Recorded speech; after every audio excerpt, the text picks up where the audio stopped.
তৃণমূল কংগ্রেসের কৃষ্টি কালচার যেটা আছে তার মধ্যে পাথর প্রতিমা তার বাইরে নয়। পাথর প্রতিমায় যিনি বিধায়ক আছেন সমীর জানা, তার এলাকায় ঘটনাটা ঘটবে, এটা ন্যাচারাল ব্যাপার। তো শোনেন, পুলিশ তো দলদাস হয়ে গেছে, মানে তৃণমূলের ক্যাডার হয়েছে এবং এর পুলিশ বিচারের বাণী নীরবে কাঁধে, কোথায় জানাবো নালিশ। তো ন্যাচারালি এই যে ঘটনাটা ঘটেছে আজকের এই দিগম্বরপুর অঞ্চলে, স্কুল মাস্টার একটা বাচ্চাকে শ্লীলতাহানি করলো, পরিবারের লোক অভিযোগ করতে গেল, থানা অভিযোগ নিচ্ছে না, তারপরেও টালবাটাল করে 3 দিন পরে অভিযোগ নিল, এমএলএ থেকে চাপ দিচ্ছে, লোকাল নেতৃত্ব থেকে চাপ দিচ্ছে, তারপরেও থানা কোনো রকম আমাদের চাপে, দলের নেতৃত্বদের চাপে এফআইআর গ্রহণ করলো যে যতই বড় তুমি কালপিট হোক, যতই বড় তুমি ছত্রছায়া থাকো, নেতাদের ছত্রছায়া থাকো,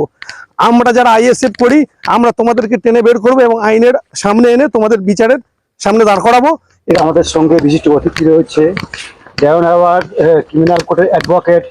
শাহাদাত শাহ এবং আইএসএফ এর তিনি অবজারভারের দায়িত্ব পেয়েছেন। শাহাদাত ভাই, এই দায়িত্ব পর আপনি যেভাবে মানুষের জন্য কাজ করছেন, এই একেবারে তৃণমূল কংগ্রেসের যিনি